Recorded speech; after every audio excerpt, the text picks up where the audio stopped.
Olá pessoal, eu sou André Barbieri e esse é o nosso novo programa do podcast internacional do Esquerda Diário para falar, claro, sobre a crise política no Peru, país que teve 4 presidentes nos últimos 4 anos e que segue com mobilizações nas ruas com a exigência de uma Assembleia Constituinte livre e soberana nesse país.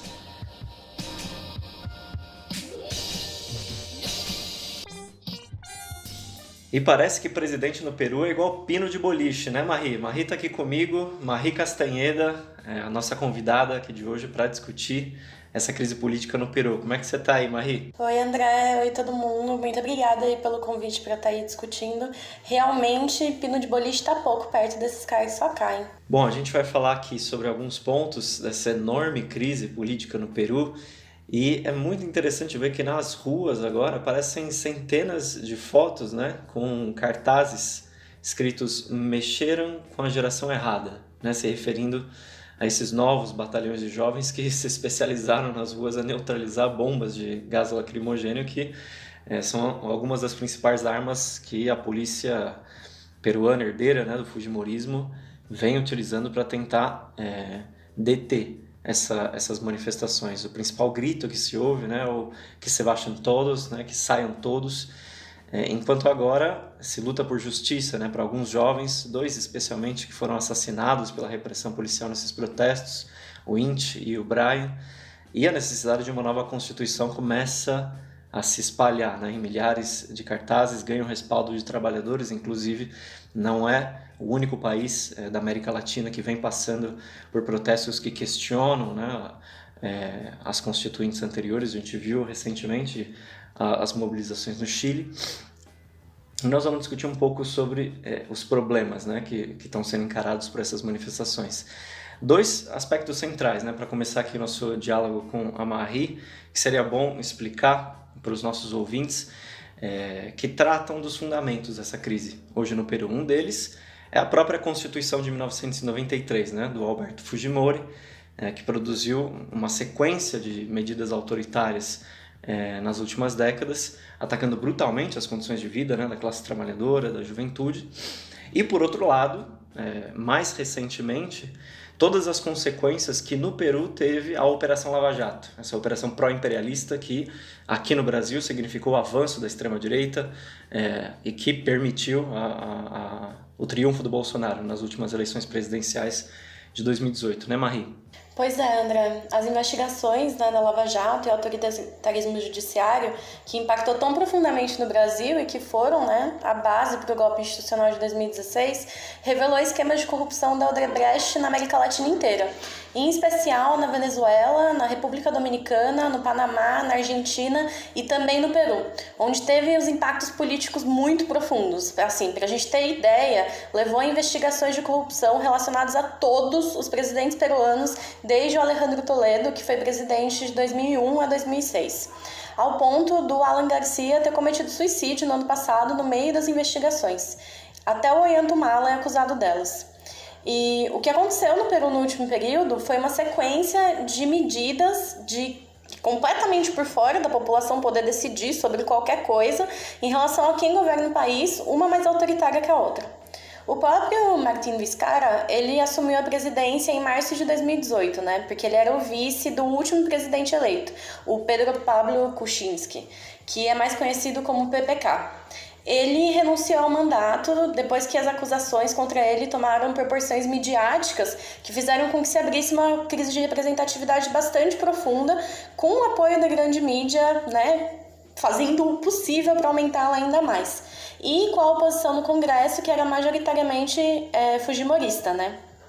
E essa foi a segunda moção de vacância, um dia antes ele renuncia. E essa moção de vacância é um processo bem parecido com o impeachment no Brasil. Só que ele é mais acelerado no Peru, pelos pré-requisitos que ele tem, assim. E, inclusive, é bem interessante ver que quando aconteceu a primeira medida de moção de vacância, ele garantiu o indulto para o Alberto Fujimori, que já tinha sido condenado por crimes de lesa humanidade, dos quais a gente vai falar depois, que gerou um forte repúdio popular, mas justamente aceitar esse indulto foi o que fez ele ser liberado, assim. E isso foi entendido massivamente também como uma manobra de negociação com o Keiko Fujimori, que é do Partido Força Popular, que é justamente quem estava à frente da primeira moção de vacância e já tinha a maioria no Congresso, né, que nem eu falei. E naquele momento, Vizcarra ele era identificado muito como grande combatente contra a corrupção e um aliado da justiça. Mas aí, em julho, né, as delações premiadas, que são bastante conhecidas nossas, existiram lá também e foram reveladas trocas de áudios entre juízes do altíssimo escalão no Peru. E isso fez com que a confiança da população e o respaldo popular do Vizcarra fosse muito mal, justamente por expor essas negociações, fazendo com que figuras como Walter Rios, que era o presidente da Corte Superior da Justiça do Callao, o Julio Gutiérrez Pepe, que era do Conselho Nacional de Magistratura, eles falavam inclusive de ordens da senhora K, da Força Número 1, que era claramente sobre a Keiko Fujimori, bem evidentemente, que inclusive hoje em dia entra e sai da cadeia, às vezes é detida, às vezes não, e vai um empurra e puxa que tá longe de acabar e que pegou muito mal na população de conjunto. Nem tinha como não, né?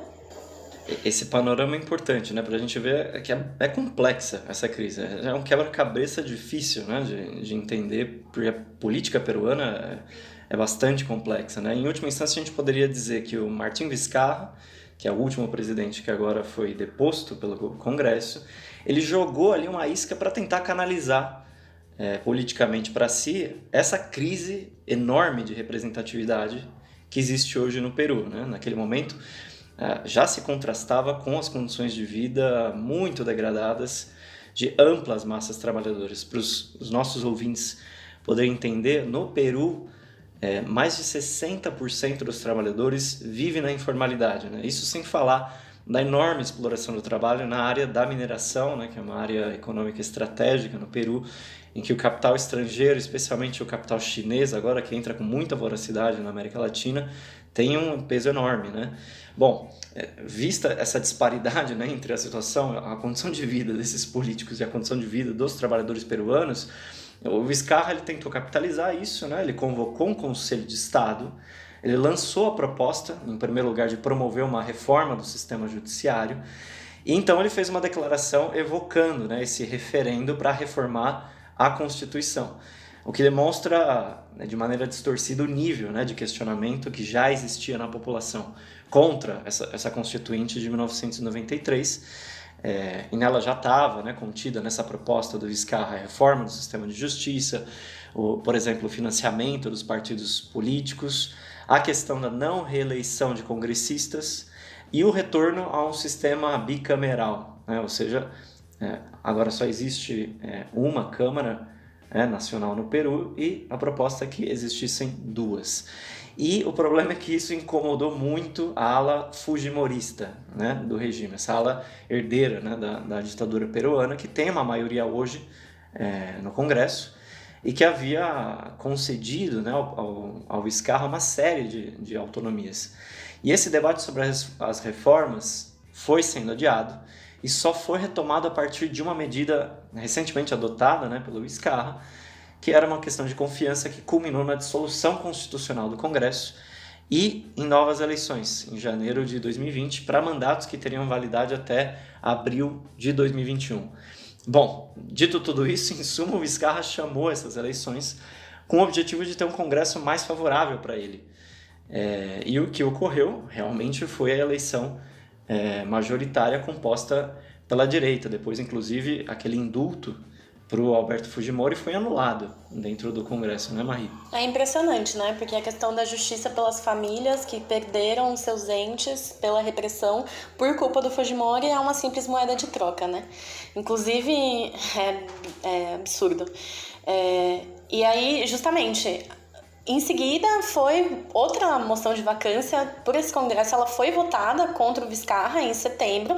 Ela não foi aprovada e quando ela não foi aprovada, na verdade, se abriu uma situação que a mídia começou a trabalhar muito para que uma denúncia de que o Vizcarra teria recebido $600 mil quando era governador de Moquegua na verdade, tomasse a mídia e fosse propagado amplamente, inclusive sem existir uma prova concreta de que isso realmente aconteceu. E a vacância dele, ela foi apoiada numa medida dessa Constituição de 93 que alega incapacidade moral. Essa incapacidade moral, vários analistas têm dito que se refere diretamente a condições de saúde, mas nesse caso foi tratado por esse Congresso, que depois a gente vai colocar alguns dados sobre o quão absurdo de corrupto ele é, inclusive, foi tratado como condição ética para simplesmente afastar ele. Aquele ninho de ratos usou essa justificativa. E estão justamente apoiadas nessa Constituição Política de 1993 desse cara que foi violado condenado por violação dos direitos humanos inúmeras vezes. E todas essas medidas atropelam os direitos democráticos da população, inclusive porque acabam se voltando contra ela.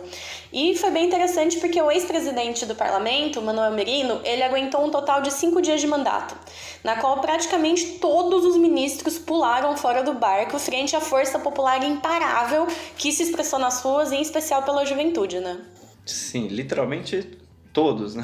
Quase. Sim. Porque enquanto eles pulavam do barco, esse processo político, né, turbulento e cheio daquela pompa da burguesia que a gente conhece, né, quando esses problemas de corrupção começam a sair, né, das portas do Congresso, mais uma vez, ele contrasta com as chocantes imagens, né, de milhares de trabalhadores sazonais que a gente viu, né, nesses últimos meses retornando a pé para os seus povoados de origem, né, no início da pandemia, dezenas de manifestações de trabalhadores da saúde exigindo EPIs, como a gente viu aqui no Brasil, né, muitos pacotes de salvação aos empresários que foram aprovados pelo Viscar, né, a serviço da Confederação Nacional de Instituições Empresariais, que seria a federação patronal mais importante do Peru, o que faz esse governo e o Congresso responsáveis diretos por mais de 35 mil mortes, né, pela Covid-19 nesse país. A gente sabe que tem uma subnotificação massiva, né,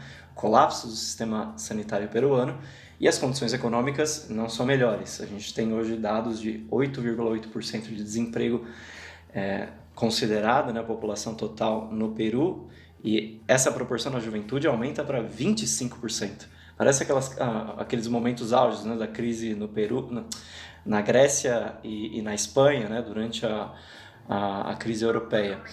E uma perspectiva de PIB hoje tem queda de 17% só nesse ano de 2020. Então, não é à toa que essa juventude sem perspectiva de emprego, de conseguir fazer uma graduação, esteja hoje na linha de frente, né, dessas manifestações e que diga nas ruas que nem Vizcarra, nem Merino, que se baixam todos, porque estão questionando de fato não só um ou outro jogador da política, mas todo o regime peruano.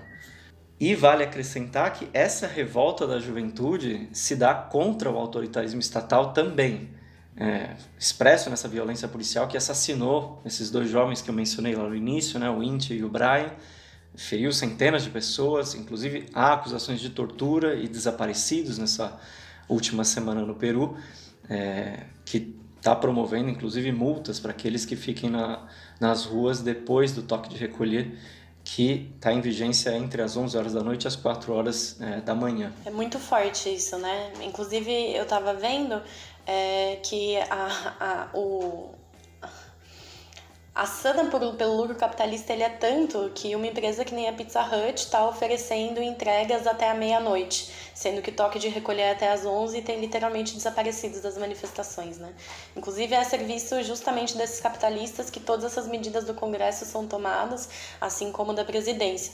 E são uma prova cabal de que Marx e Engels mantêm sua razão, como é recorrentemente colocado aqui no podcast, de que o Estado é de fato um verdadeiro balcão de negócios para a burguesia. E a corrupção é completamente inerente a ele. Inclusive, todos os últimos 6 presidentes peruanos são investigados por corrupção e são 130 congressistas, 68 também são investigados. Acho que é um dado que expressa isso com bastante concretude. Inclusive agora, depois de muitas manobras, listas e mais listas, madrugada dentro, um monte de proposta de formação, chegou a ter uma lista que entregaram e depois de 5 minutos retiraram para propor quem seria o próximo presidente. Foi definido Francisco Sagasti, do Partido Morado. E ele vai ser presidente até as próximas eleições, que já são em abril do próximo ano. E assim, André, pensa num cara terrível, assim, porque ele é visto como um dos poucos que não tá manchado pela corrupção, já que inclusive ele não votou a favor da vacância do Vizcarra. Mas ele foi um alto executivo do Banco Mundial e ele foi parte de 2 governos da ditadura militar, do Juan Velasco Alvarado e no do Francisco Morales Bermudez. Pelo histórico que ele tem, é notável toda a solidariedade que ele tem com os assassinados pela repressão, que é uma pura demagogia, né? Porque ele, inclusive, assumiu fazendo toda uma fala de que no nome do Estado ele pede desculpas e etc. Mas logo em seguida ele também falou que respeita a Constituição Reacionária de 1993, falou da importância da Igreja Católica na formação da cidadania, que, no caso peruano, assim como o nosso, foi completamente imbricada na formação do Estado, e que ele vai garantir estabilidade econômica e equilíbrio fiscal. O que em bom português ou em bom espanhol, ajustes, ataques, né? Inclusive, o jornal peruano mais burguês está comemorando, que é o El Comercio, e isso definitivamente não é um sinal bom. Eles soltaram até uma lista de 10 obras dele, todas defendendo o desenvolvimento em cima das costas dos trabalhadores. E é curioso quem está junto com o Sagasti, né, Maria, agora, para tá à frente, né, de um governo que se propõe desviar toda a indignação da juventude nas ruas. Na presidência do Congresso ficou ninguém menos que a Mirta Esther Vázquez, que é do partido neorreformista da Frente Ampla, né, que a gente vem discutindo também aqui no Esquerda Diário.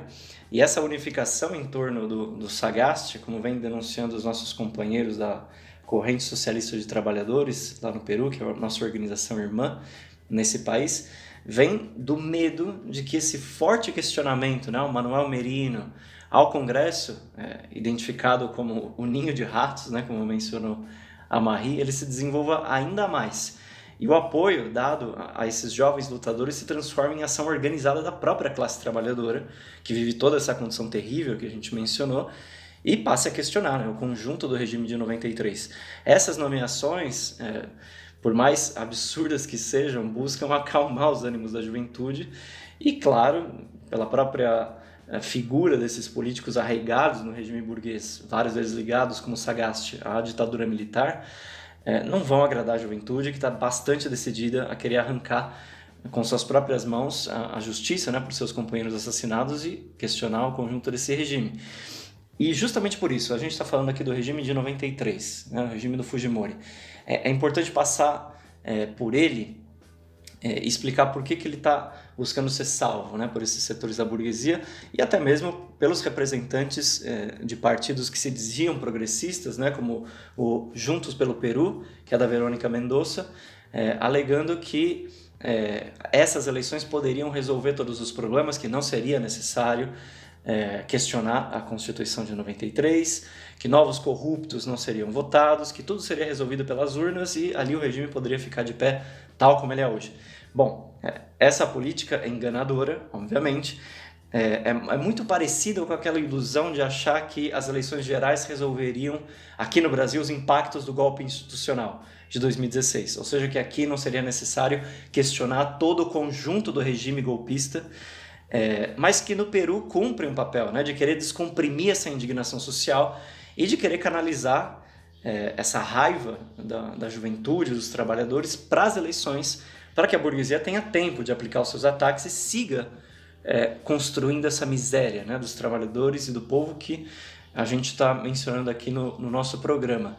Outros setores ainda falam da necessidade de uma reforma política, né, de que ao não poderem ser eleitos, né, 2 vezes consecutivas, os congressistas não dão valor, né, ao seu cargo parlamentar, como defende certos jornalistas, o Daniel Pardo, né, um jornalista conhecido no Peru, falando de uma certa cultura da corrupção. Objetivamente, esse regime e os seus defensores estão a serviço de defender, né, o lucro, a exploração dos capitalistas, e a gente sabe que não existe reforma política por dentro das instituições do regime fujimorista que possa dar uma resposta a essa enorme crise. Parece que a chamada geração TikTok sabe disso, né, Marie? A geração do TikTok é tudo pra mim, né? Eu ainda não superei eles se organizando pra encher o aplicativo da polícia assassina de Minneapolis de fancam, de K-pop. Tudo. Inclusive, eu acho que pode ser uma geração que não se engane com esse regime podre e que queira de fato se ligar com os trabalhadores para poder derrubar ele, assim. Acho que é muito importante entender o que é esse regime de 93 que esses setores que se dizem progressistas defendem, né? É a constituição política do Fujimori. É um regime que é construído em cima de um autogolpe em 1992, que dissolveu o Congresso e o Poder Judiciário e instaurou várias medidas autoritárias que são utilizadas atualmente. É o regime do massacre de Barrios Altos, quando dezenas foram assassinados porque eles estavam fazendo um churrasco para conseguir fundos para melhorar a estrutura de um bairro. É o regime assentado no assassinato e no desaparecimento de 9 estudantes de um professor de uma universidade que é conhecido como La Cantuta. É o regime de um esquadrão da morte, do Grupo Colina, que foi criado naquele momento dentro do Serviço de Inteligência Nacional. E é também o regime de todas as medidas pró-patronais que foram aprovadas pelo Vizcarra e pelos governos anteriores a ele, que são normatizadas por essa Constituição. Por isso que eu acho que é muito valiosa e é muito impressionante a posição dos trabalhadores do Saga Falabella, que é um sindicato que chama Sutrasaf. E eles estão defendendo a necessidade de uma Assembleia Constituinte livre e soberana, e eles são expressão, como os trabalhadores da principal rede de varejo da América Latina, que tem lojas no Chile, na Argentina, no Peru, na Colômbia, daqueles que precisam levar essa mobilização e essa demanda adiante, a classe trabalhadora. E toca numa questão central, que é justamente uma política de independência de classe dos trabalhadores, né, Andy? Exato, Marie. E a chave para isso, foi importante explicar, né, o que é esse regime fujimorista de 93, é que os trabalhadores e os jovens não podem dar nenhuma confiança para esses setores da burguesia, para o Congresso de Conjunto, né, que está tentando se autorreformar sem questionar as bases de toda a legislação herdeira da ditadura peruana. E é muito importante que esses setores que estão se manifestando agora nas ruas saibam, como eles estão dizendo, né, que o governo Sagasti não representa os mobilizados, né, a imensa maioria da população peruana, assim como os governos do Manuel Merino, do Martim Vizcarra já não representavam antes. E, como dizem, né, os nossos companheiros da Corrente Socialista dos Trabalhadores, é urgente derrotar esse plano reacionário do Congresso, né, de colocar o Sagasti, a Igreja Católica, todas essas instituições reacionárias para tentar dar saída para uma crise que não pode ser respondida por eles, levantando justamente uma Assembleia Constituinte livre e soberana, né, para que os trabalhadores possam decidir e possam tomar nas suas mãos as rédeas, né, do destino do país, para acabar com a interferência imperialista, com o saque dos recursos naturais pelas transacionais, né, especialmente os recursos da mineração, né, acabar com essas leis, as medidas antioperárias, antipopulares que foram implementadas durante todos esses anos de neoliberalismo exacerbado no Peru, e para discutir também quem deve ficar com a propriedade da terra, todos os direitos agrários, né, de milhões de camponeses, dos povos indígenas, acabar com o latifúndio, distribuir essas terras entre todos os que nelas trabalham, expulsar o imperialismo, né, do Peru e da América Latina. Então, é bem importante essa luta, né, por uma nova constituinte livre e soberana, poderia permitir que milhões de trabalhadores, inclusive, compreendessem que essas demandas, essas tarefas democráticas mais estruturais do país só pode ser imposta pela mobilização e pela conquista de um governo, né, dos trabalhadores que rompa com o capitalismo e que unifiquem trabalhadores, camponeses, toda a juventude, setores populares contra os capitalistas. Totalmente. E para que isso seja possível, né, um plano desse, é central exigir da CGTP e outras organizações sindicais e populares que elas deem continuidade à luta que a juventude começou. Por isso é importante que eles convoquem a mobilização dos trabalhadores e a greve geral para expulsar a casta corrupta e profundamente antidemocrática e antipopular. Porque o que está em jogo, na verdade, é impor de baixo um processo constituinte que não seja adaptado a nenhuma dessas castas parasitas que lutam para controlar o Estado, mas sim um processo constituinte livre e soberano para acabar com a Constituição Reacionária de 93 e o atual regime político.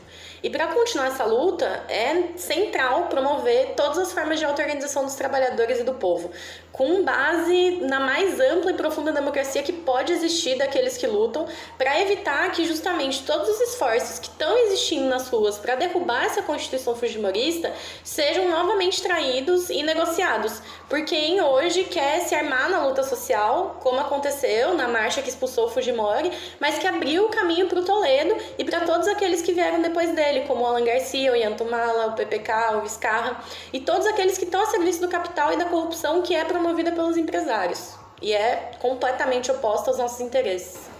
E chegando ao fim aqui do nosso programa, para elucidar alguns pontos, né, mais importantes sobre essas mobilizações no Peru, claramente a gente pode dizer que não é possível esperar até as eleições de 2021, as eleições não vão resolver os problemas dessa enorme crise orgânica, né, como a gente vem discutindo aqui, usando essa categoria do Antonio Gramsci, marxista italiano, para pensar essa crise de autoridade estatal, essa separação entre representantes e representados, e a polarização social que abre caminho não só para fenômenos políticos de direita, como também existe, né, no Peru, o Sagasti é uma representação disso, mas também fenômenos da esquerda, como essa mobilização importante que os jovens e setores da classe trabalhadora vêm fazendo. Então, e nunca é demais lembrar que um triunfo dos trabalhadores e dos jovens no Peru contra o conjunto do regime político burguês seria um enorme alento para nós aqui no Brasil, para um enorme combate que nós precisamos dar contra o Bolsonaro, contra o Mourão, mas também contra o conjunto do regime do golpe institucional que envolve o Supremo Tribunal Federal, envolve o Congresso brasileiro, que é tão corrupto quanto o peruano, como a gente sabe, já que a corrupção é inerente aos sistemas políticos da burguesia, aos governadores e todos esses setores que aqui no Brasil nos trouxeram até aqui.